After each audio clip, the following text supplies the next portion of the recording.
Ooh, I am so glad that we passed that resolution. We can use the name God after that speech. Wasn't that awesome? All right, everybody, we are now going live on C-SPAN. No.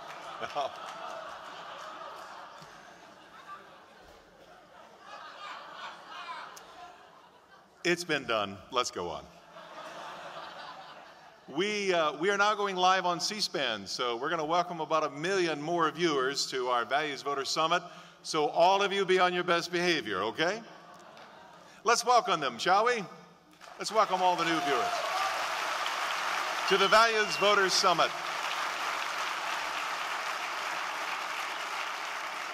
We are going to now do a panel discussion, and coming to introduce our panelists is the Senior Vice President of FRC Action, where he regularly engages with Congress on issues such as education, tax reform, faith-based initiatives, and the sanctity of marriage. And for all his good work, he was once named by Keith Olbermann as the worst person in the world, which he wears as a real badge of honor. Ladies and gentlemen, please welcome Tom McCluskey.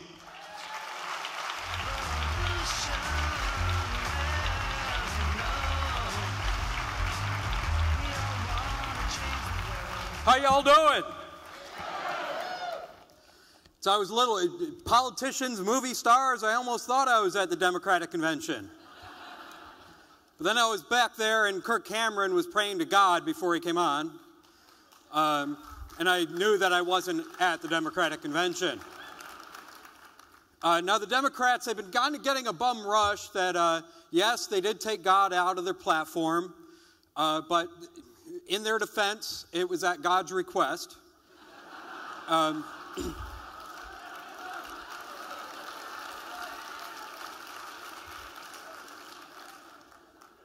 Now, I know, are y'all excited about the speakers? And what about Paul Ryan, huh? Now, I know a lot of you, you're going to want to talk with, you're going to want to picture with him or something. He's got a very busy schedule. But I do want to tell you that we do have, in the exhibition area, we have a cardboard cutout of Representative Ryan. I know it's not the same thing, but in a sense, it's kind of a twofer. You get the dreamy good looks of Paul Ryan with the personality of Joe Biden. Okay, I'm glad that joke went over, because the last thing I needed going on Twitter right now was, did the guy in the pink shirt from Family Research Council just call Paul Ryan dreamy? Now, I was not surprised that Mitt Romney turned to the House of Representatives for his VP pick, because you cannot find more stalwart, more heroic, more stand-up conservative politicians than in the House of Representatives. And that's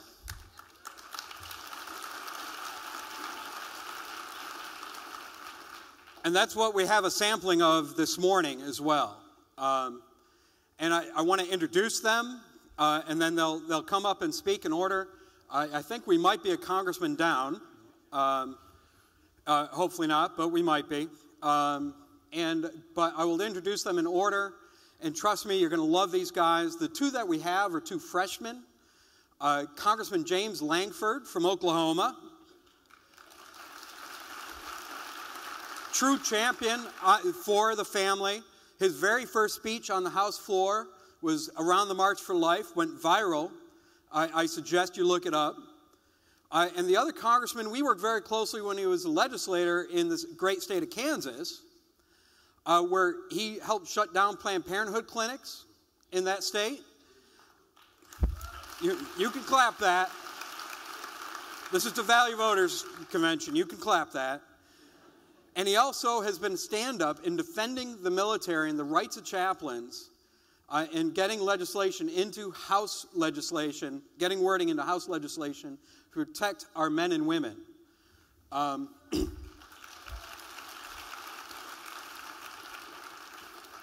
additionally, you might see that we have this chair here. That's in case Clint Eastwood shows up. Now, right now, I would like to ask Congressman Lankford and Tim Huelskamp to come out, and you'll be hearing from Congressman Lankford from Oklahoma first. Oh, yeah? Oh.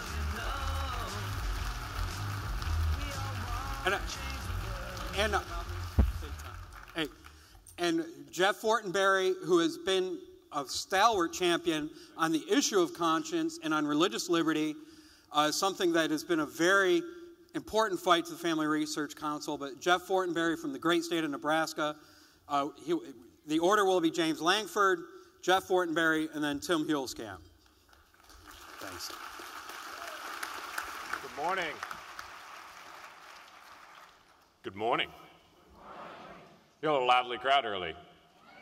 That's a good way to be. My name is James Lankford. I'm the congressman from the 5th District of Oklahoma, and I want to give you a little bit of background because let me soak in a couple of things here initially with you. I understand I stand up and I talk to groups often that we haven't met before, and the first thing they say is, boy, that guy's hair is red.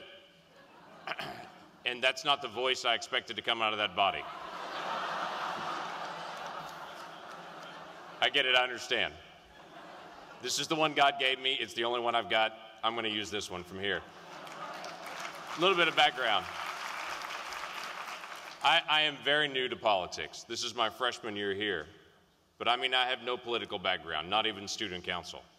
For 22 years, I was in full-time ministry. I started working with students, college students, middle school, high school students, people that are in very difficult stages of life, working with those families and those individuals. The experience that I gained working with those individuals helps me be able to interact with people that have the same kind of struggles because I understand very well this is about the family. This is not about government. This is about families, and that's the core of where we'll have a culture and where we'll be strong. My calling to step away from what I had done in the past and to step into this was a jarring experience for my wife and I. There's a story too long to be able to tell in it, but for my wife, she calls this life's greatest interruption for us, to leave out from ministry and to step in the political world. But much of it was based around a study that I did of the book of Nehemiah. And when you go into the book of Nehemiah and begin to look through it, you find Nehemiah, who was the slave cupbearer, who left all that he knew there, stepped before the king, and prayed one prayer before God before he went to the king, and that was, God, you're going to have to give me favor before this man to be able to accomplish what needs to be done. And he left out, was sent, and he helped do two things in the nation: rebuild the wall and get the nation out of debt. Now, I understand very well, most of us know Nehemiah as rebuilding the wall because all of our churches only talk about Nehemiah during building campaigns. I get that. But that's the first 4 chapters of Nehemiah.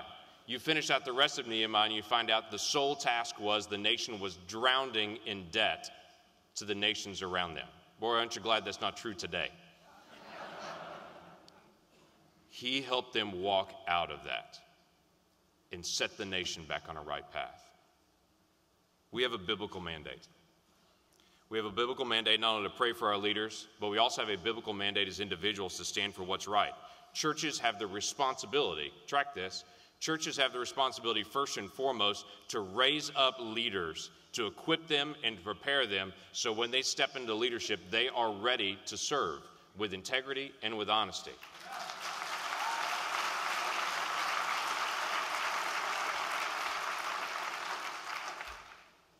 But I do want to warn you, rarely does culture change because government does. If we place our hope in government leaders, including this one, if we place our hope in government leaders to turn around our nation, we will be sorely disappointed in government leaders. And let us count the ways. We've had plenty of times and plenty of moments that we thought, okay, that person's going to get it done, that person's going to get it done. And they all let us down. True? At the end of the day, we still have as a national motto, in God we trust. And at the moment we get that out of perspective and elevate any one individual to be the person that's going to accomplish them, we will be disappointed. But we do have this unique responsibility. Christians believe that government is an ordained institution by God, just like the church, just like the family.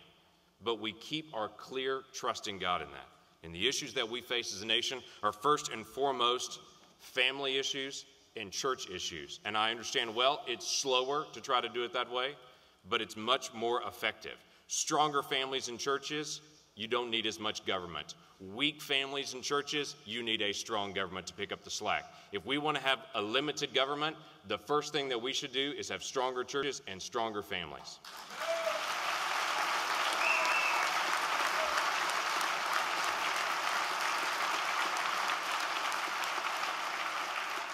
Let me just say this, values matter.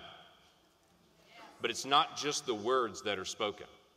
Because you'll hear individuals say words like fairness, justice, and equality.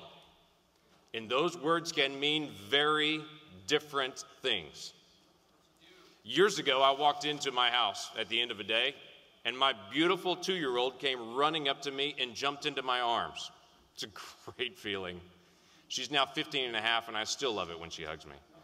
But this beautiful girl comes running and jumps into my arms, gives me a hug, and pushes back away from me and said, "Daddy, today Mommy beat me, and I cried."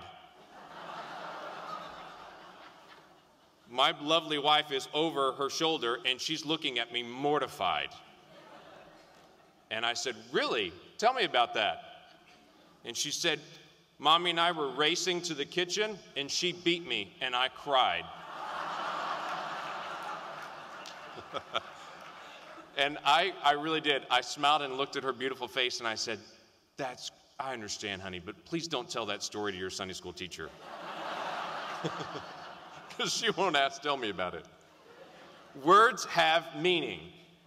And when individuals step up and say, we're going to go for fairness, we're going to go for equality, we're going to have justice, we need to ask the next question, what does that mean? And you're not going to get it from the word itself. You're going to get it from the actions. Because we as followers of Jesus Christ, and I come unashamedly from a Christian worldview, we all have a worldview. Those words also have meaning to us. The left's perspective is the ends justify the means. That's a key value for them. So it doesn't matter how they get it accomplished. If they can increase abortion rights, it doesn't matter how they do it, how they scheme through it, because they consider that a high value. It doesn't matter right or wrong in the process as long as they get the end result they're looking for. If they can get free health care for someone, if they can get unions more access to the workplace, if they can marginalize religion in the public square, how they do it doesn't matter. To them, the end justifies the means in that. So here's how it gets lived out. The Defense of Marriage Act, that is the law of the land, the president, the administration can just set it aside and say, we don't think as an administration it's constitutional. So they'll play the role of the executive role, legislative role, and judicial role and set it aside and say, because we don't think it's right and we want to be fair, we'll set aside the law of the land. All of us who believe in the process and doing what's right the right way rise up and say, that's not just. You can't just ram something through and say, because you think it's unconstitutional, you just stop enforcing the law. But for them, it's the ends justify the means. If they want to appoint illegally a new head of the Consumer Financial Protection Bureau and say it's a recess appointment, but it's really not, it's just an illegal appointment, they'll say, you know what, he's going to do good things, so it doesn't matter. If we do it legally, the ends justify the means. If they want to step up and say it's preventative services, and so we're going to require every employer in America to change their doctrine to match our doctrine. They say the ends justify the means on that. Now, let me be very clear. This is not a war on women. This is a war on people of faith.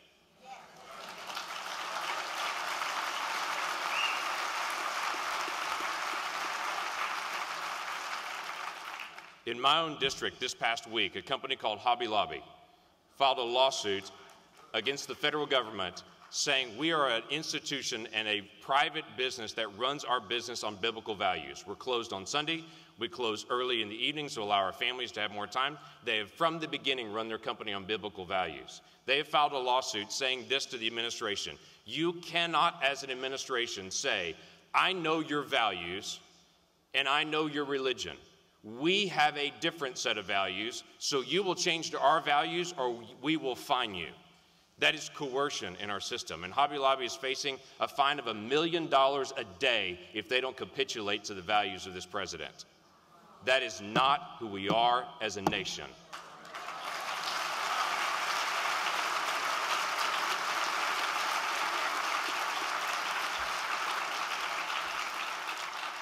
So what do we do about it? Here's a couple things that have to happen. Number one is this. Those of us that come from a biblical worldview cannot cave from our biblical worldview to go to theirs. We understand this is the reality we face.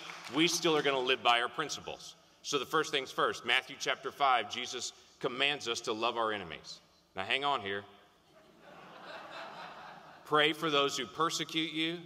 Love those. He said, if you only love those who love you, what are you doing more than the pagans?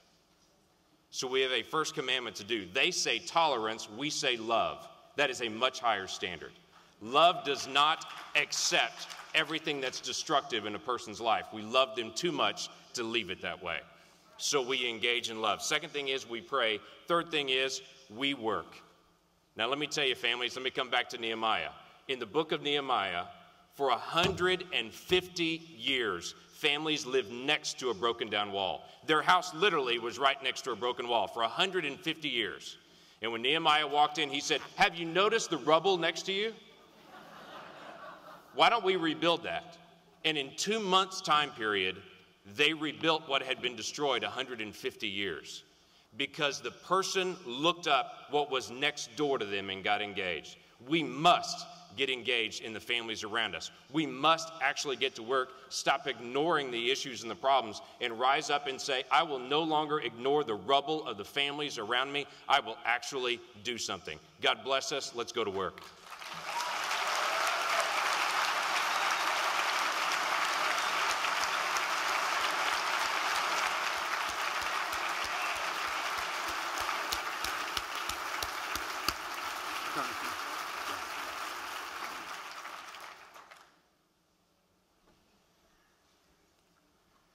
Wow, James, thank you. What a thoughtful, beautiful presentation. You know, the first time I met James Lankford, I asked him, I said, James, could you do a commercial for me? Powerful speaking voice, one of the most thoughtful members of Congress, a new member of Congress who's come in with this last class and really has enlivened the spirit of the institution and made an immediate contribution to the well-being of America. Thanks, James, for your leadership.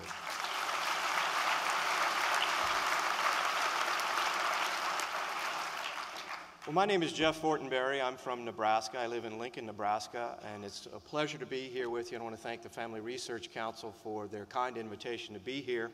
I should give you a little bit of my own background. I live with 6 women. Well, let me clarify that. I have a wife and 5 daughters, and we have a lot of fun as a family, and James was talking about his wife being here. Unfortunately, mine couldn't be with us today.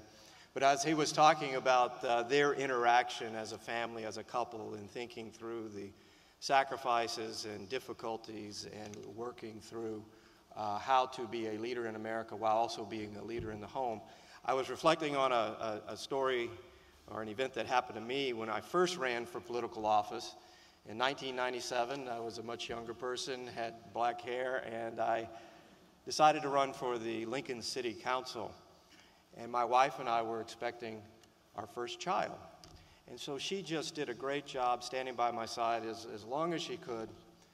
And right before the election, we had a debate, and she was 9 months pregnant. And so she came to the debate, and as it is I'll just let you all in on a little secret, as it is with any political couple, you really do depend upon your spouse for affirmation. And I looked out at my wife after I'd finished an answer to a question. I didn't exactly know if I got it quite right, and she did this.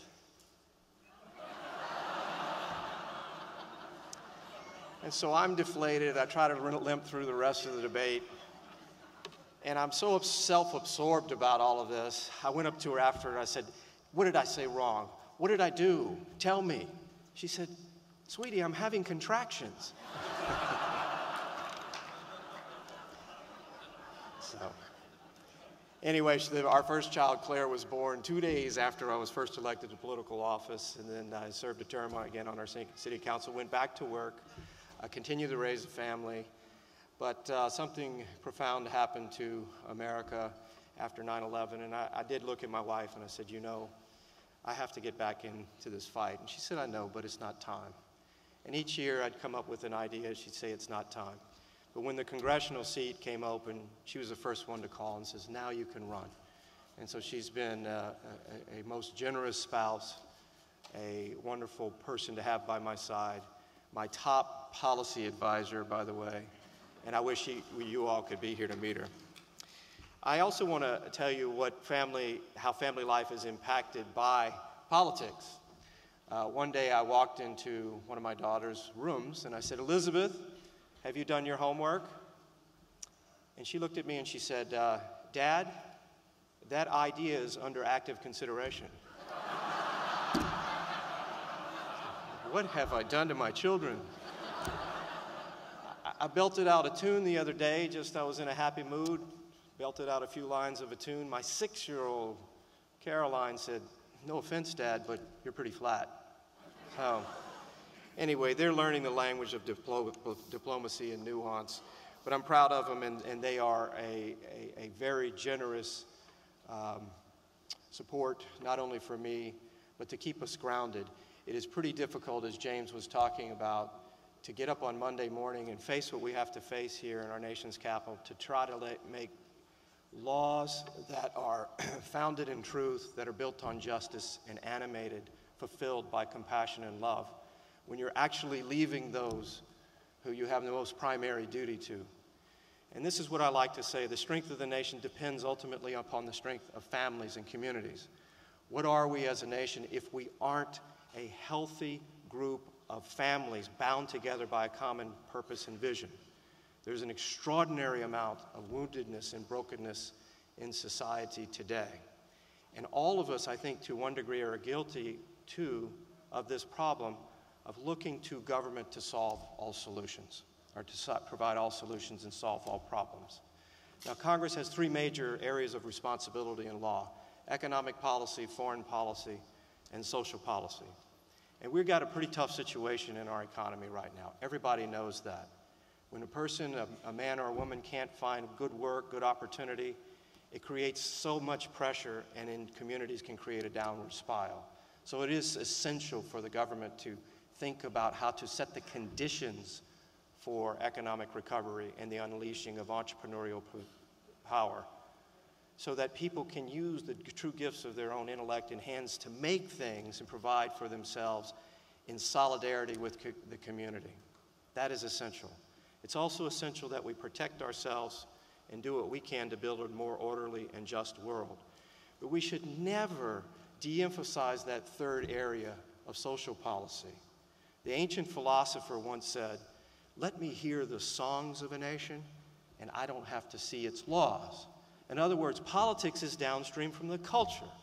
And when you lose the institutions of culture, whether that's family life or faith life, or civic organizations that teach natural virtue, business ethics, or when you have a media that is about making money by promoting things that are debased and appeal to prurient interest, when you have an educational system that is wounded and broken, the government can't fix that by spending enough money fast enough. It can't. It depends upon the well-being of the institutions of culture that give rise to good formation, purposeful ambition, opportunity, and true hope. Now, down the road from where I live, there's an institution called Boys Town and Girls Town. And this is a place where young people who may have been standing before a judge, and he says to them, "You're either going to jail or Boys Town, you choose." It's a place where children sometimes just show up in the middle of the night because the caregiver of the family just couldn't handle the situation anymore. And it is an incredible model of intervention. In fact, here's a child that was on the pathway to despair or destruction or even death. And they're so turned around in a few short years, about 90% of those children integrate successfully back into the community that they came from. It's so successful that over time, historically, about 30% of those kids, those young people, actually entered the military. A young person who had no sense of self-possession, no sense of identity, no community of formation around them to help them along a narrow way to find themselves, to find their true gifts. They're so turned around in a few short years that many of them willingly submit to the idea of the ultimate sacrifice of laying one's life down for one's friends by joining the military and submitting themselves to discipline and hierarchy and a sense of mission obeying orders, and doing so willingly in service to others. So what is this incredible model of intervention? The child is put into the care of a loving, nurturing mother and a protective, giving father in a family where there are rules and expectations and discipline and love. When we lose the institutions of culture, government cannot spend fast enough to fix it. We have a certain responsibility to provide backstops so that there is orderly conditions and to meet the goals of appropriate social justice for people when all other mechanisms fail. But that is built upon the idea that there are mediating institutions in our country, other governing forms that begin with the most basic form of community, and that's the family. The nation ultimately depends upon the strength of families and communities. Thank you for all for what you're doing, and thank you for inviting me to be here today. God bless you all.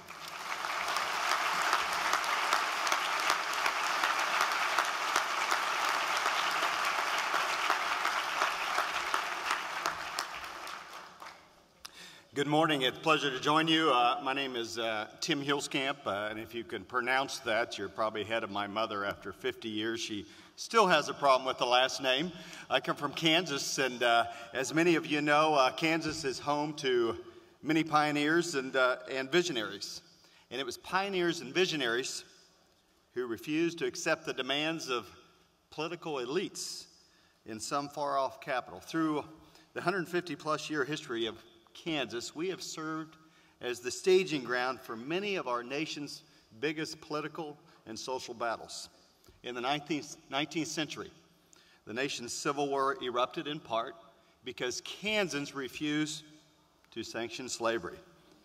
They refused to allow the God-given liberties and freedom of the fellow man to be trampled on just because of the color of their skin.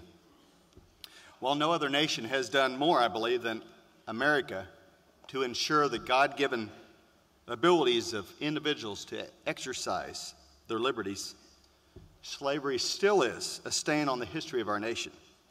It contradicted the belief that man has the right to life, liberty, and the pursuit of happiness. And the activists who came to my state seeking to end this scourge, they recognized the contradiction. They refused to allow immoral laws and bad culture to stand in the way of pursuing what they knew to be right, and they put word into action. And you know what drove them? What drove entire families to get into the back of a wagon and ride from Massachusetts, say, 1,500 miles to a land they didn't know?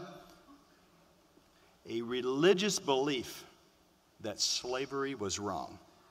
And when they arrived, they risked their lives as pro-slavery forces, mercilessly, relentlessly attacked, pillaged, and destroyed their villages, their homes, because of what they believed. But as we know, by the hand of God, Kansas survived, our nation survived, slaves were freed, and America rose again from the ashes of the Civil War. Just as our predecessors, we cannot stand idly by while justice prevails and our God-given liberties are under siege.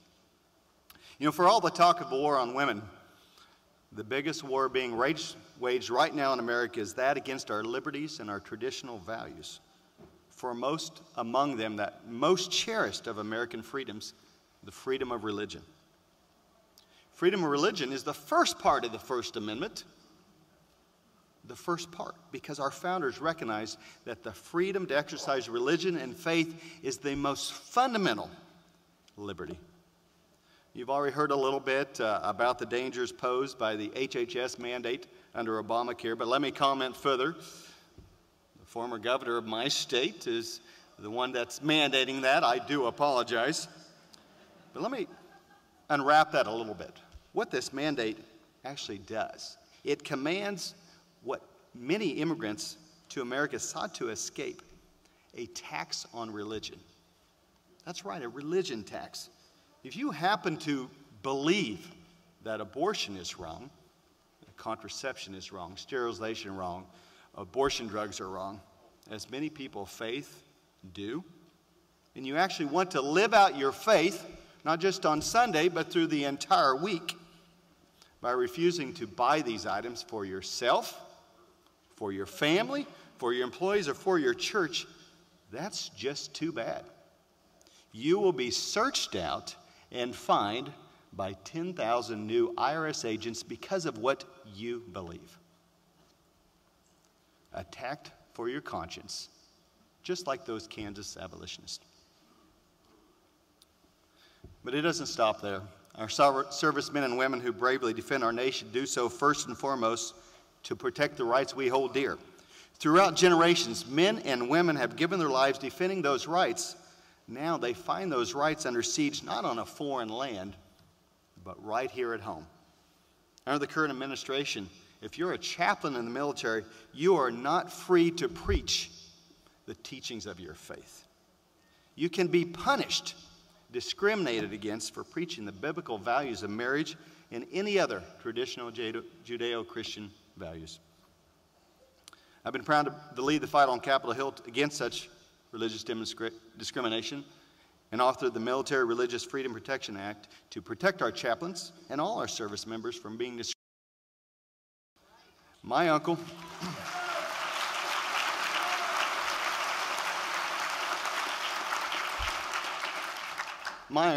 Father Leonard Stegman, a chaplain who earned a Purple Heart for risking his lives to save that of others, he deserves no less, and so does every member of the military.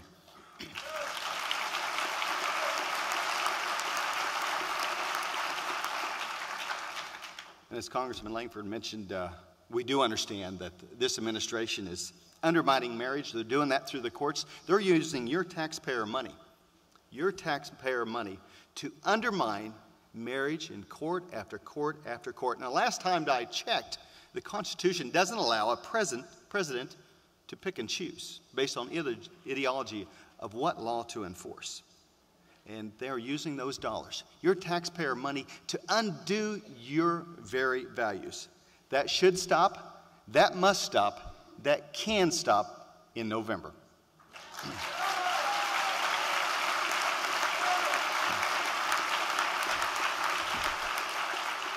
But perhaps the biggest war against our liberties is the war being waged against those that are not here today, the unborn. Besides slavery, abortion is the other darkest stain on our nation's character. And this president is looking for every way possible to make abortion more available and more frequent. And he wants you to pay for it, even if you disagree with it. Welcome to another provision of Obamacare. Like the pro-slavery forces who invaded Kansas, the pro-abortion forces in Washington and elsewhere want us to believe that abortion is not murder, that being born is worse than death, that the unborn baby is property, not a person. We've heard that before, 150 years ago. And not shockingly, we see this administration opposing any reductions in taxpayer funding to the one private corporation, the largest abortion business in the entire country, Planned Parenthood. It would not allow any single reductions, more than $300 million tax dollars to this entity. And ladies and gentlemen, I am the adopted father of 4 children. Each of them either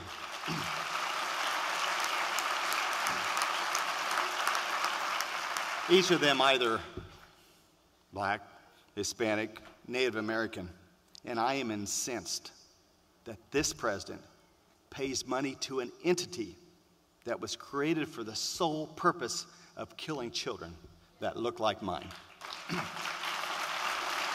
A racist organization, and it continues specifically to target minorities for abortion destruction. Shame on this president, and shame on that party.